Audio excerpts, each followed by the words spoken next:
What is going on YouTube? Chris with Jerno's Comics and Pop Culture. Hope you all had a good weekend. Here it is, Monday, a new week, even though it don't seem like it because days are just running together. But I pulled out this box. This box right here, you see in the top left corner, that's me saying this is the box that we're going to show off today. And it is my complete run of Spider-Woman Volume 1. So, let's go ahead and get into it. And of course, before we get into the actual Volume 1, let's show off Marvel Spotlight number 32, Spider-Woman. This is obviously Spider-Woman's first appearance. I've rated this comic at about a 5.0. But very nice comic to have, and hot spec book right now. We've heard talk that she will be showing up soon in the MCU. That is, if the world gets back to some kind of normal, and we can, start seeing some film production again. But so there's the first appearance. Let's go into the actual run. We got Spider-Woman number 1. This, I don't think this is probably any lower than an 8.5. I really wouldn't expect it to be lower than a 9.0. I almost sent this into CGC last year. So there's my number 1.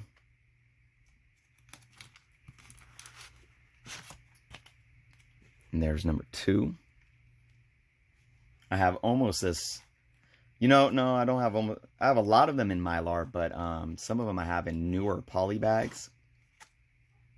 And I put them in those poly bags probably right around 18 months ago, anywhere from a year to 2 years, actually, probably. So let's look at what those poly bags look like when we get to them. These are all in Mylar. Here's number 3. Most of these are decently high-grade copies. Number 4. Now, I haven't read the Spider-Woman run besides the first 2 issues. I've read her first appearance and then the first 2 issues. But it is one that I would like to read soon. There's number 5.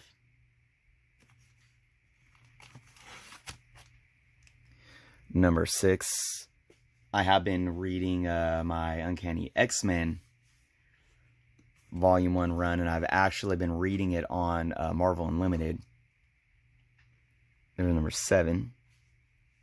And like I made the video talking about how Marvel Unlimited is a really positive thing right now for us to just be able to have an unlimited amount of books at our fingertips, right? But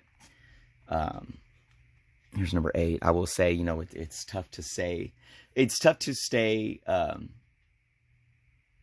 It's tough for the digital books to keep my attention. It really is.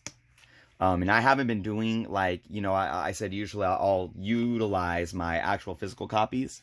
And then if I don't have a physical copy, I'll go and use Marvel Unlimited. But since I've been on my laptop so much, like, multitasking with things, I've just been reading all the X-Men books from Marvel Unlimited. I'm almost at issue 200. Here is Spider-Woman number 9. I will say, man, Chris Claremont sometimes is really strange in his writing. Here's Spider-Woman number 10. I mean, don't get me wrong. I love the X-Men. And I love, there's obviously some, what's the word I'm looking for? Number 11, very popular story arcs from Chris Claremont. And he's an amazing writer in general, but sometimes some of his stuff is just really kind of out there. Even for me, it's kind of hard to understand some of it. Here is number 12. That's a nice cover. And this is a poly bag that is no more than 2 years old. And look at that already. So wrinkled.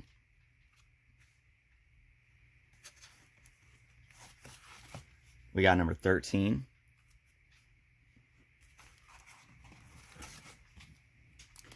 Number 14. This is a really awesome run to collect. Number 15. For the fact that, like I said, there's a lot of speculation around the character right now. And most of these books are extremely affordable. Here's number 16. And, I found a lot of these probably about 4 years ago now at local store in Sacramento called Empire Comics. Empire's Vault Comics. There's 17. And this one's kind of beat up. I probably found this in a 50 cent bin. Anyways, Empire Vault Comics. I found a good handful of this run at a sale they did.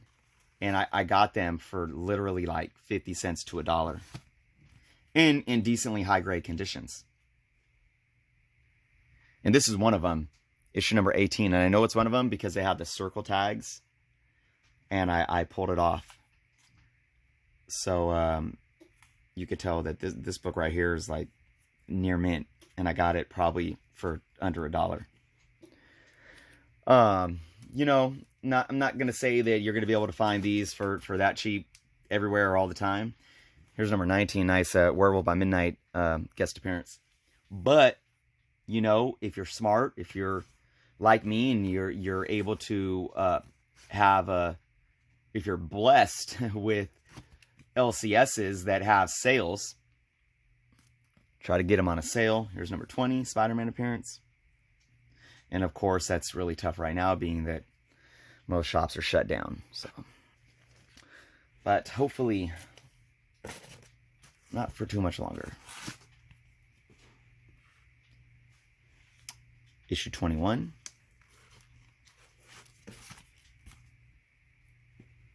Whoa, hold on. Oh, it was just out of place. So I grabbed issue 24. I'm like, wait a minute.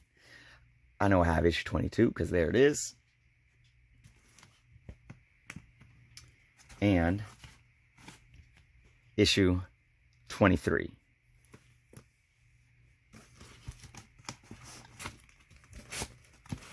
And we got issue number... Oh, yep, here's 24. That was out of place. 24. Issue 25. And back to, you know, collecting this run. A lot of speculation on the character right now. And I always say, and I've said this quite often recently, issue 27. Especially with Marvel Comics. Bronze Age comics right now are the way to go. You have Silver Age comics, with most of them have hit this threshold, right? Where your keys are going to be hundreds of dollars or thousands of dollars.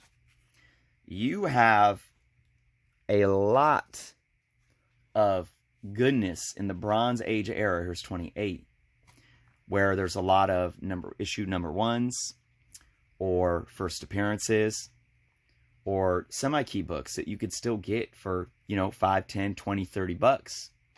And a lot of these can have speculation and even beyond speculation, because more than likely, we're going to see a lot of these characters coming into the MCU over the next, you know, 5 to 10 years.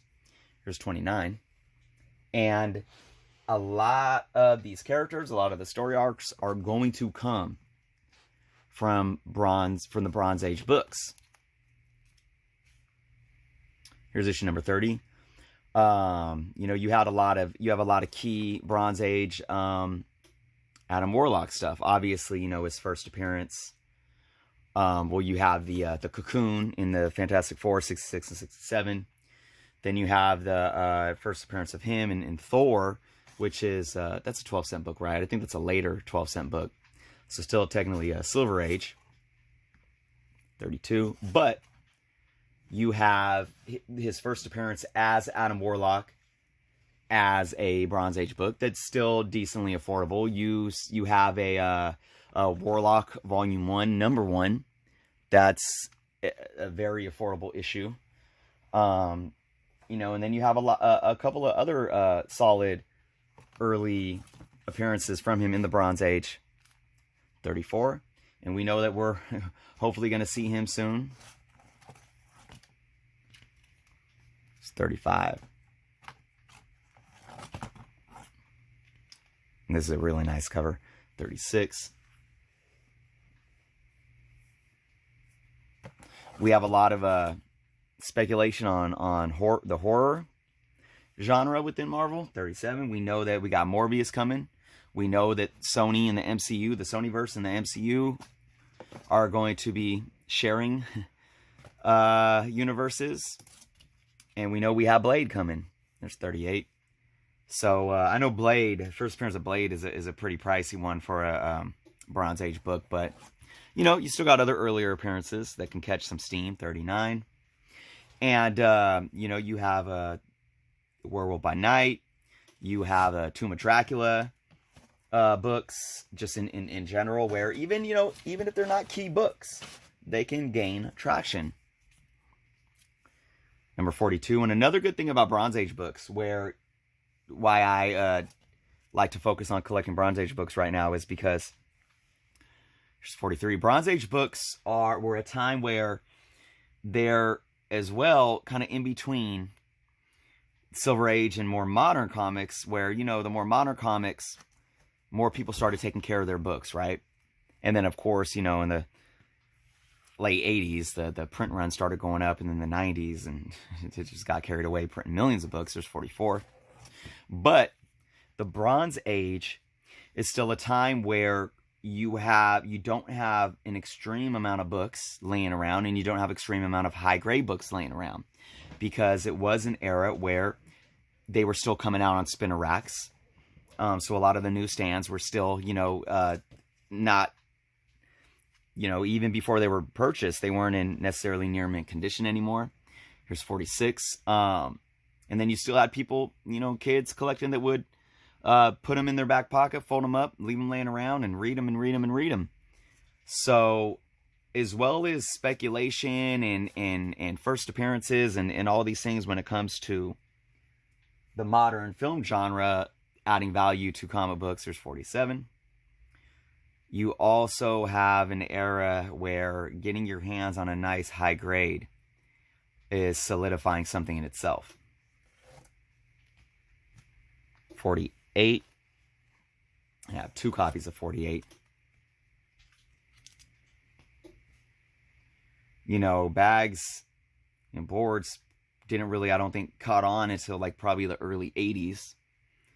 And even then, I think, you know, the idea of the boards within the bag probably caught on even a little later than that. 49. You know, I started collecting in the mid 80s as a young kid. There's 49, yeah. And then, so, you know, it was already there. But like I said, we had just cardboard, plain old cardboard in the back of the bags. And the final issue, number 50. So there it is. I'll show these off real quick. This is the miniseries that came out in the early 90s with the new Spider-Woman, Jennifer Carpenter. 1, 2, 3. I love her costume, and obviously that's how the symbiote. That's what the symbiote mimicked. 2 issues of number 4. So, oh, I also have a couple of these. I'll show these real quick. The Brian Michael Bendis run. There's number 2 and number 5. That's all I have of that. Nice covers there, too. All right, guys. There it is. That is my complete Spider-Woman Volume 1 run. So, hope you guys enjoyed that. I've been taking your guys' request. I've been taking notes.